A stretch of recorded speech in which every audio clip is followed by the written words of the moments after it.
Hello, welcome back to Black Book Stacks. This is Hoshonda Sanders. Thank you for tuning into my channel. Appreciate all your likes, shares, and subscribes. Please leave a comment below if this resonates with you. I hope it does. I am a journalist and writer. I've been publishing in many different publications for many years, and I love reading. I love books. I don't know why I didn't get around to starting a YouTube channel around my love of books, particularly those written by Black women. But typically books that are actually about just Black life, Black people, whether or not they have authors who are Black doesn't much matter to me. But for me, Black actually just incorporates all of the African diaspora, because I'm Black American and I see a dearth of those narratives. Those are the things that I focus on, or that I plan to focus on. The purpose of this video is actually to talk about what some of my favorite nonfiction in 2019. So I've already included some videos about, or exactly two videos actually, about The World According to Fannie Davis by Bridget Davis, and Damaris B. Hill, and those links will be below. In addition to the bitch piece that I wrote about this next book, which is The Source of Self-Regard, selected essays, speeches, and meditations by the late but great Toni Morrison. Here she is in her wonderful glory. And this picture actually makes me think of something, because even before she passed away last February? I think she lived to be 88 and passed away shortly thereafter.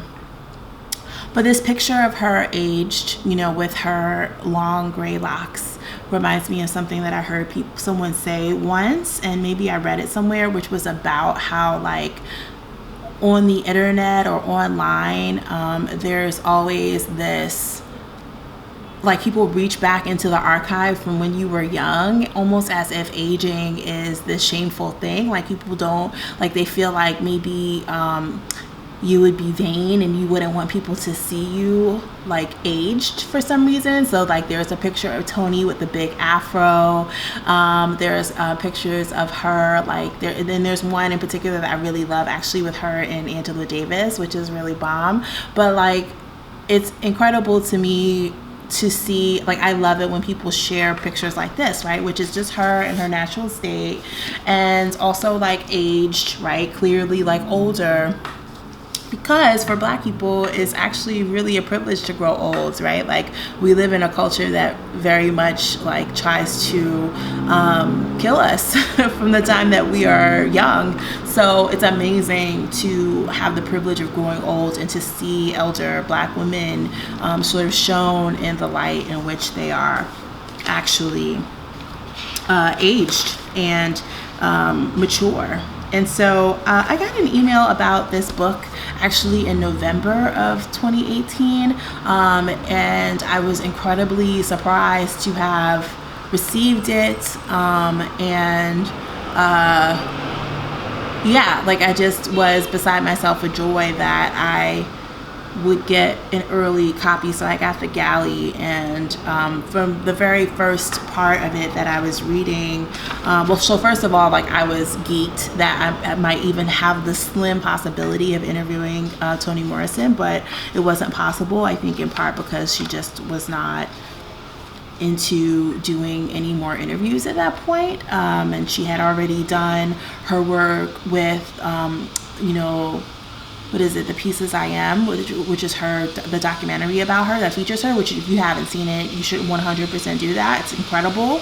I might put the link there as well, because it's just, like, so incredible. Anyway, what I needed to read the most sort of at that time when I was starting to work on, like, pitching this and figuring out where it would go was this line in Peril which is like kind of the meditation. There are lots of meditations, but these are all speeches and lectures and essays that she wrote over the course of her life, right? And this one line, a writer's life and work are not a gift to mankind, they are its necessity. And I needed to read that for some reason. I feel like I always need, like, writing is really difficult work and you can be very lonely. And so what you need is someone who kind of like reminds you of its centrality, right? Like, you basically, it's crazy talk. Like, you basically like sit in a room by yourself for long periods of time so that you can like listen to imaginary people and conjure basically like different parts of yourself, parts of your community. And I mean, it sounds like magic, but I hesitate to even call it anything like that because, you know, it is a lot of work and it can be really lonely because just like even what I'm describing now, like it sounds like that sounds really wild, you know, like it doesn't make for really good light dinner conversation, for instance. But what I found so fascinating about this particular book was just the scope of it. You know, this is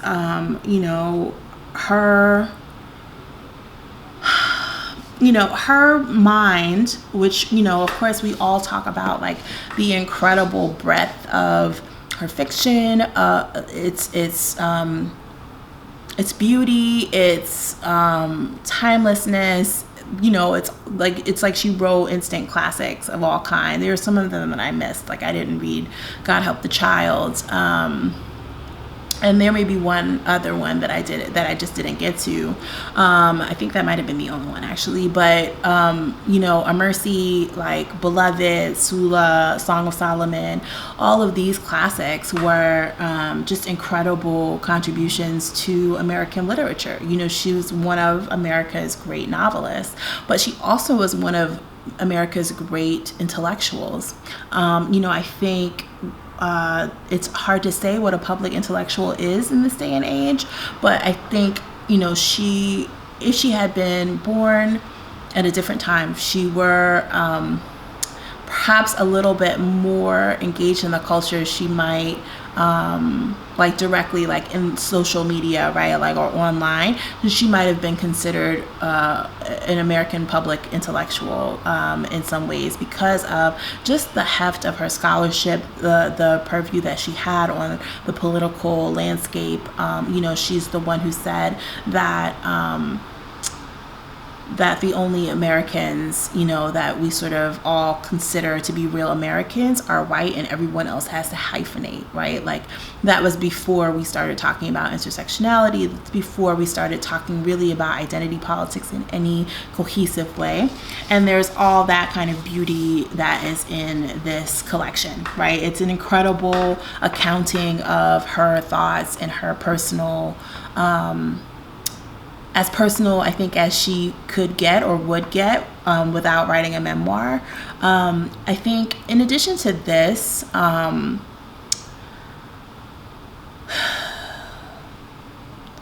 like watching the documentary, one of the main questions I had was, you know, and also like reading Hilton Als's, you know, profile of her. I think this might have been 2003, 2004, like it was many years ago.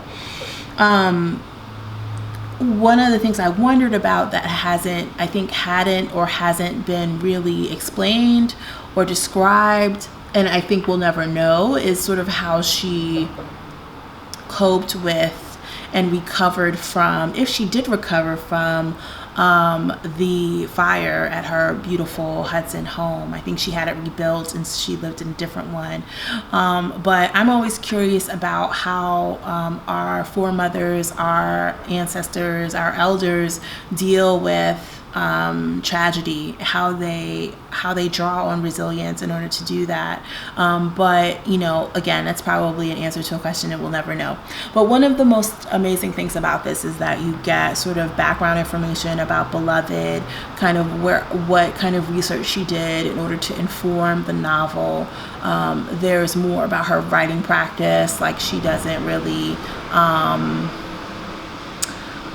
I think she said that she doesn't really get feedback from other people. She just sort of like would write and send it to her agents. But I think that probably had to do with like the fact that she had been an editor for a long time, right? And that she, you know, when she did publish The Bluest Eye, she was already 40. And she initially started it as a short story. And I'm not sure where that information, I think that information came from just my brain. I went into like a Toni Morrison rabbit hole at the Schomburg and just started reading all this stuff about like how her writing life came to be.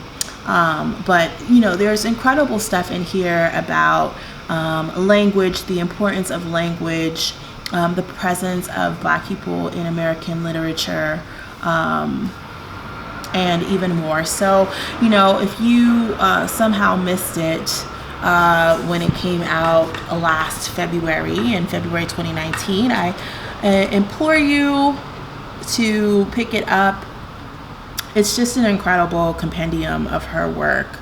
If you're a fan of Playing in the Dark, as I am, or any of her other nonfiction work, then I think that you would probably really enjoy this. I believe that the Nobel Prize lectures also in here as well. Yes, it is. And yeah, there's just so much that's really beautiful in it. One of my favorites actually is the James Baldwin eulogy, which is online. I think it was delivered in either 1989 or 1986. I can't remember the exact year. But it's such an incredible, it reminded me actually of Smokey Robinson's comments at Aretha Franklin's memorial or homegoing, where he basically leaned over and like spoke to Aretha and said, "You're my friend and we've been friends since we were little." It was like such a beautiful and intimate moment. And so Toni Morrison's James Baldwin eulogy really resonates with me for a number of reasons, but mostly it's because here you have like this titan of American literature at St. John the Divine, which I believe is where her memorial address was, essentially saying, "You were my friend, you were a friend of my mind," you know, like who else could I talk to about some of the things that we talked about, and like that you could feel just in the density of the passages and of the sentences just how much she loved him and would miss him. And so it's just an incredible book in that way. I think it's really worth your time. All right, well, that's what I have for you. Go pick up The Source of Self-Regard by Toni Morrison. It's definitely a treat.